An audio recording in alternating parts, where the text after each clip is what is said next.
I told him men who obsess over body count are weak. He ghosted me, then his friends mocked me. Subscribe for more stories. Isn't it maddening how some men say they crave honesty from a partner, yet the moment you offer it, they completely unravel? My name is Jenna. I'm 30, and I've just endured the most preposterous end to a relationship I've ever experienced, all over something that shouldn't faze any well-adjusted adult in this day and age. I need to recount this entire saga from the start, because my experience is a perfect microcosm of everything currently broken about men and the way we date. Eric and I had been a couple for 8 strong months before this whole mess exploded, and I truly believed we were building something genuine and durable. He had a respectable corporate job with a good salary, owned his own condo instead of sharing a place with strangers, and appeared to have his life completely in order. He was a stark contrast to the men I'd previously dated, who were still grappling with basic adulting skills like managing their finances. We first connected on a dating app. From our initial coffee meeting at a chic little spot downtown, I knew he wasn't my usual type. He posed insightful questions about my career and client services, recalled small details from my family stories, and seemed genuinely invested in knowing me as a person, not just as a conquest. For the first several months, our relationship felt absolutely seamless. He orchestrated proper dates rather than just suggesting we hang out. We always split the cost of meals without any awkwardness, and he never engaged in those infuriating mind games of making you wait days for a text reply. I genuinely began to believe I had finally found what a healthy, adult partnership was meant to be. Eric had a very close-knit circle of friends from college, Brandon, Liam, and Matt, who had all married quite young. They seemed to view him as a sort of renegade hero for remaining a bachelor for so long. They had their regular guys' nights out every few weeks, a fact I actually liked because it showed Eric had his own life and interests. The only thing that ever gave me pause was the occasional passive-aggressive remark his friends would make about the state of modern romance whenever I was around. They'd make these supposedly harmless quips about how convoluted dating has become compared to their college years.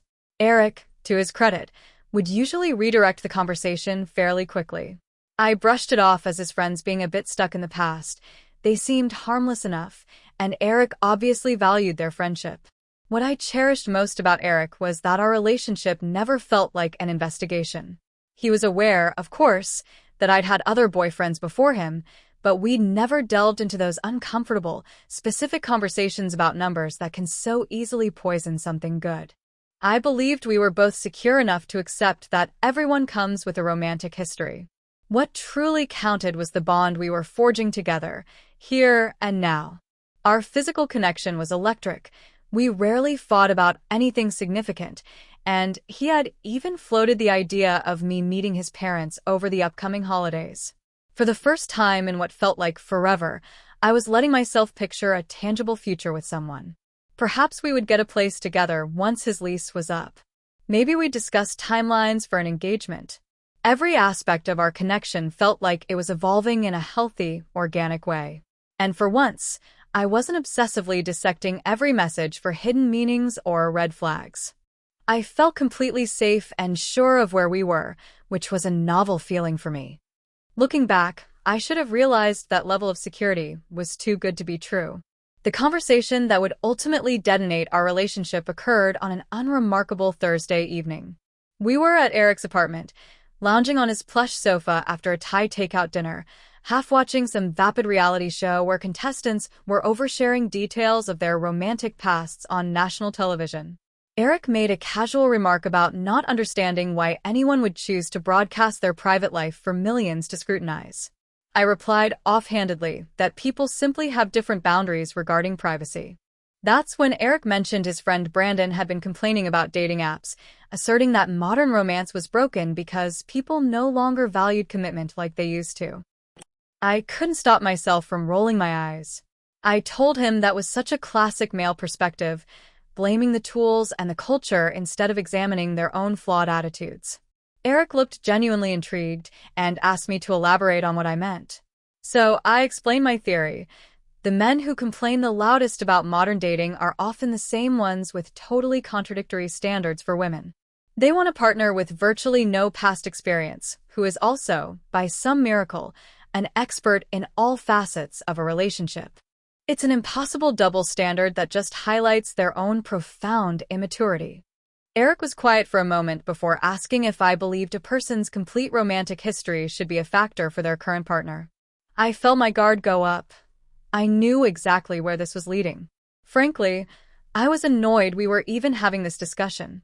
I told him plainly that anyone who obsesses over a body count in this era is fundamentally weak and insecure. I argued that it's perfectly normal for functional adults to have gathered life experiences, and judging someone on their past is just a sad attempt by threatened individuals to feel superior. He pushed back, asking if that view applied to every single circumstance. I stood my ground, unwavering. I added that any man who can't cope with his girlfriend having a past is probably insecure about his own abilities in bed, terrified of being compared to someone who knows what they're doing. I was getting more animated as I spoke because the entire topic felt so backward and idiotic. Eric kept posing hypotheticals, and I patiently dismantled each one, reiterating why a specific number is meaningless when building something real. I stressed that strong bonds are founded on the connection two people share in the present, not on some arbitrary score from a time before they even knew one another. The whole time, Eric just listened, his face a complete blank slate that I couldn't decipher. At last, he looked at me and asked, very pointedly, how many people I had personally been with. My stomach plunged. I realized this was no longer a philosophical debate. He was asking about me. I should have lied. That one thought haunts me now. I should have just picked a small number to placate him and sidestepped this whole disaster. But in that moment, fueled by my conviction that my stance was the mature and correct one, I chose total honesty. I told Eric the number was 17. I was careful to contextualize it, explaining that the majority were from my college years and early 20s, a time when I was still discovering what I truly wanted in a serious partner. I even mentioned the 5 men I'd been with in the last 2 years, wanting him to see that I wasn't just hooking up aimlessly. I had been deliberately searching for a lasting connection. It just hadn't panned out with those men for different reasons. I shared stories about how dating various personalities had taught me invaluable lessons about what I absolutely did not want, which in turn made me appreciate what Eric and I had all the more. Each past relationship, I explained, was a stepping stone that sharpened my judgment and helped me recognize genuine compatibility when I finally found it. As I spoke, Eric nodded slowly, but I could see a definite and troubling shift in his expression and posture. When I finally wrapped up my detailed account, an eternity of silence hung in the air. Then he said very quietly that he needed some time to process what I'd told him, not about us, necessarily, but to sort through his own feelings about this new information. I told him I understood that hearing specifics might be a shock at first, but that it changed nothing about who we were as a couple or how I felt about him. He agreed on an intellectual level, he said, but needed a moment to deal with it emotionally. I suggested we move on and get back to our show, but the mood in the room was irrevocably altered. Eric was distant and distracted for the rest of the night. When I stayed over as usual, he barely laid a hand on me, which was completely out of character. The following morning, he was civil but emotionally absent. I asked him if we were okay, and he just repeated that he needed a day or two to think. I left his apartment feeling a knot of anxiety in my stomach, yet I was still hopeful that once he thought it through logically, he'd realize none of it mattered. That afternoon, I sent him a text telling him I loved him and how much our future meant to me. His reply was a curt, "Thanks. Love you." Too. It felt cold and strange, a far cry from his usual thoughtful messages. I told myself he was just processing and would come around. 3 full days went by with no calls or messages from Eric. Initially, I tried to honor his request for space. By day 3, however, the panic was setting in. This complete radio silence was so unlike him. Even during his busiest times, we'd exchange texts throughout the day. This felt deliberate, calculated, and frankly, cruel. On Saturday morning, I couldn't take it anymore and called him. When he answered, he sounded like a stranger. His voice was formal and cold. He said he'd been thinking about our conversation all week and needed still more time. I begged him to meet in person, arguing that we should navigate this together, but he refused, saying he wasn't ready for an intense talk. That's when my hurt turned to anger. I felt like I was being punished for being honest. I reminded him that he was the one who had asked the question. I could have easily fabricated a number, but had chosen to trust him with the truth. He said he appreciated my honesty, but that didn't make it any easier for him to accept. When I asked him what, exactly, had changed about me or my feelings for him between Tuesday night and Wednesday morning, he had no real answer. The call ended with him promising to get in touch when he was ready to talk properly. A whole week of silence followed. Then another. I sent several texts, asking if he was really prepared to throw away 8 months of a wonderful relationship over something so trivial. His replies were always brief and non-committal. I could see on his social media that he was out with his friends, posting photos from their usual haunts, pretending his life was perfectly normal. Meanwhile, I was going out of my mind. I tried calling him one last time, and it went directly to voicemail. When he finally returned my call 2 days later, his voice had that same icy tone I was beginning to despise.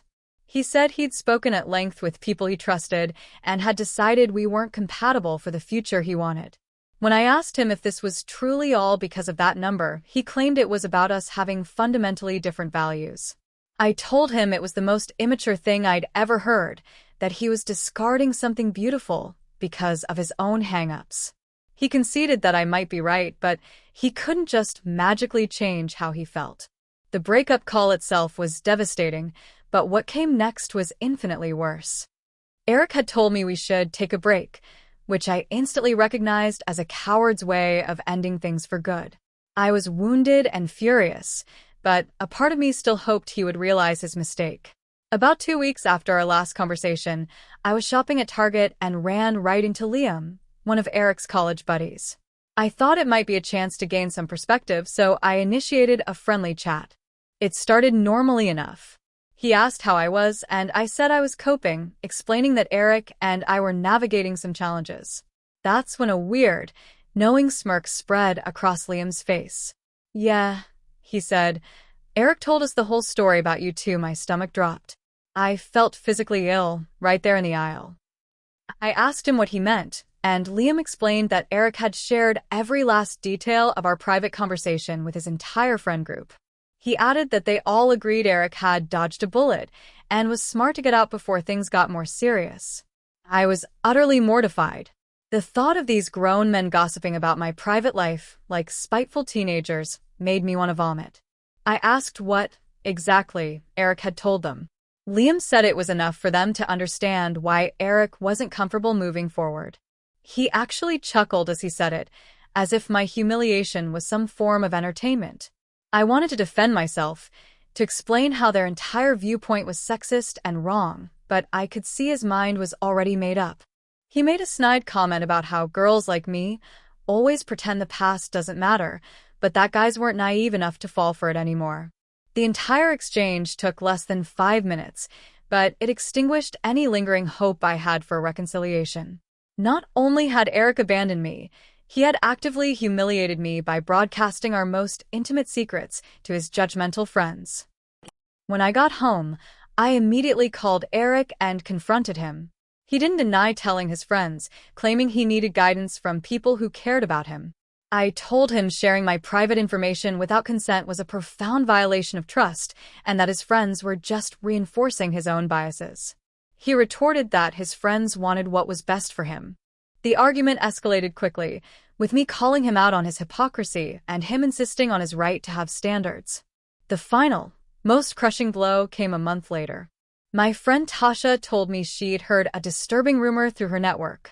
Apparently, Liam's girlfriend knew someone from my college, and the story of my high body count had circulated through interconnected social circles all over the city. People were talking about it as if it were some juicy piece of gossip. The details had become twisted and exaggerated in the retelling, like a twisted game of telephone. I learned that Eric's friends were telling people I had bragged about my past and tried to shame Eric for caring. None of it was true. But once a rumor takes hold, the truth becomes irrelevant. I felt violated and betrayed on a level I had never known. The thought of strangers judging my character based on these lies made me sick. I tried reaching out to Eric one last time, begging him to set the record straight with his friends. He callously replied that he couldn't control what other people talk about and that maybe I should have thought about the consequences before being so open about my history. That comment solidified it for me. Eric was never the mature, kind person I thought he was. He was just another weak man-child who couldn't handle a woman with a past. I began telling my side of the story to people, explaining how I was punished for honesty and how Eric had betrayed my trust. But the reputational damage was done. I soon heard through the grapevine that Eric was already seeing someone new, a 24-year-old from his office. The universal description of her was sweet and inexperienced, which made my stomach churn. It confirmed everything I had first said about men obsessed with a woman's past. They have a desperate need to feel like they are the first and only, a pathetic reflection of their own insecurities. For the record, I'm doing just fine now. I've started dating again, focusing on men who are far more secure. And I've certainly learned to be more discerning about what I share and when.